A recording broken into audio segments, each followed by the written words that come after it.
Hello hello hello আজকে আমরা এসেছি নবদ্বীপ। নবদ্বীপ বললেই মনে পড়ে যে অলিতে গলিতে ইতিহাস। আসলে এটা নিমাইয়ের জন্মস্থান, মানে চৈতন্য মহাপ্রভুর জন্মস্থান।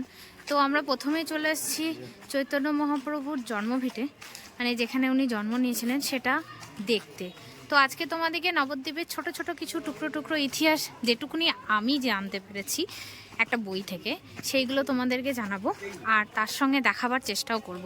আসলে সব পুরোনো শহরগুলো সম্পর্কে তো আমরা কিছু জানি না, যেগুলো ওই তথাকথিত দেখা যায় সেগুলো ছাড়া। তো দেখি তোমাদেরকে তথাকথিতর বাইরে কিছু দেখানো যায় কি না। যদিও নিমাইয়ের জন্মভিটা হয়তো অনেকেই দেখে থাকবে বা অনেকেই জানো, কিন্তু তাছাড়াও অনেক কিছু আছে যেগুলো হয়তো আমরা সচরাচর, আমিও নিজেও জানতাম না। এই বইটা না পড়লে জানতে পারতাম না। এই বইটা যা পড়ার পরই আমার আসার উৎসাহটা বেড়েছে। তো চলো আমরা নিমাইয়ের জন্মভিটাটাকে দেখি, জন্মভিটার আগে ঢুকি, তারপর অন্য জায়গাগুলো দেখছি।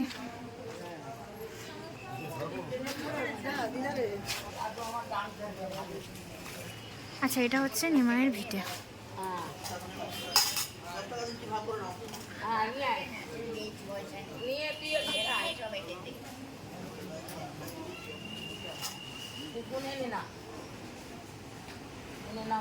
আচ্ছা, এটা হচ্ছে পিয়াকুঞ্জ বলে লেখা আছে। আচ্ছা, এটা কিন্তু প্রাচীন মায়াপুরও বলে। এটা নবদ্বীপ, বাট এটা প্রাচীন মায়াপুরও বলে, এই দেখো লেখা আছে। আর এই নিম গাছের তলাতে নিমাইয়ের জন্মস্থান, সেজন্যই নাম নিমাই। ও সেই জন্য ওর নাম নিমাই হয়েছে। এখানে সচিমাতার কোলে নিমাই আছে। এখানে ছোট্ট মূর্তি আছে যেখানে সচিমাতার কোলে নিমাই আছে। আচ্ছা, তোমরা এটা দেখে নাও, এটা দেখলে পরে বুঝতে পারবে যে এটার ইতিহাসটা ঠিকঠাকভাবে জানতে পারবে। তোমরা এটাকে একটু জুম করে দেখে নিও, তাহলে ইতিহাসটা পুরোটা তোমরা পড়তে পারবে বা জানতে পারবে। আমি পুরোটা আর বলছি না, তোমাদের জন্য স্পষ্টভাবে জেনে যা। আচ্ছা, এটা হচ্ছে আশপাশে পুরো মন্দিরটা। ওখানে প্রচুর ছবি আছে, এই যে পুরো ছবিগুলো আছে।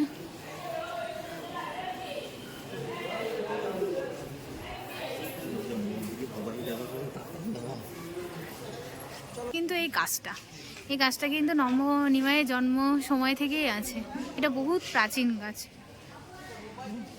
লোকে পুরো ইয়েটা দেখবে কি করে?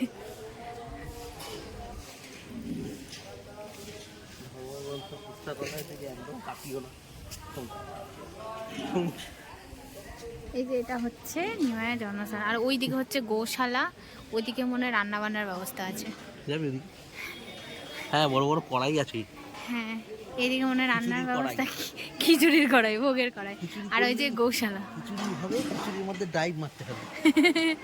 আর এইটা হচ্ছে পুস্তকাগার অফিস। এই যে এখানে বই টই পাওয়া যায়। তোমাদের একটা কথা বলি, এই চৈতন্য মহাপ্রভুকে সবাই বাংলা নবজাগরণের প্রতীক্ষিত বলে আমরাও বলি, কিন্তু উনি আবার সেই সঙ্গে আমি মনে করি উনি বাংলা ব্র্যান্ডেরও প্রতীক্ষিত। কেন বলো তো? ওই যে সবাই মিলে 10 জন মিলে দুহাত তুলে হরে কৃষ্ণ নাম গান করতে করতে বেরোতো না, ব্যান্ডের গানও তো তাই, সবাই মিলে গান করে। তো সেই জন্য তাই হ্যাঁ, অবশ্যই নিমাই হচ্ছে ব্যান্ডের জনক, বাংলা ব্যান্ডের জনক অবশ্যই, সেটা তো অবশ্যই।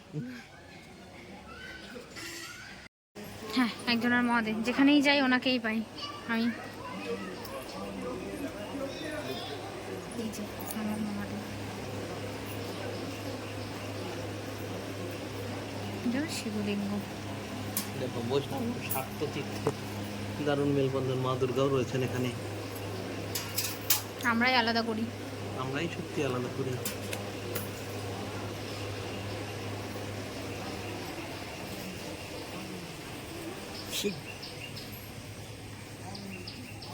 এইদিকে গাছপালা আছে, পরিবেশটা খুব সুন্দর।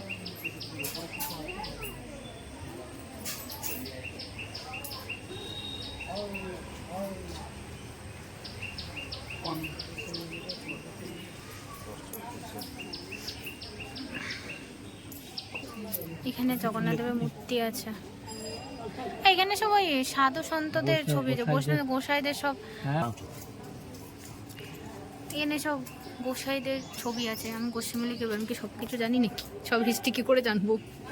শ্রীরূপ, সনাতন রূপ জীব, সনাতন রূপ জীব সবাইকে পড়া যাচ্ছে না। রঘুনাথ বালাজি মহারাজ, হ্যাঁ, রামদাস বালাজি মহারাজ, হ্যাঁ, কে আছে দেখ। আর কে বুঝতে পারছি না, নাম আর দেখতে পাচ্ছি না আমি ঠিক বুঝতে পারছি না, নাম দেখতে পাচ্ছি না তো। এই সবাইকে তো চেনা সম্ভব না। যাই হোক, তোমাদের সবাইকে দেখালাম, আমরা নিজেরাই চিনতে পারছি না, চিনতে পারবো কি করে ঠিক মতো সবাই? লেখা নেই। হ্যাঁ, আসলে লেখা থাকলে বোঝা যেত, লেখা নেই বলে বুঝতে পারছি না।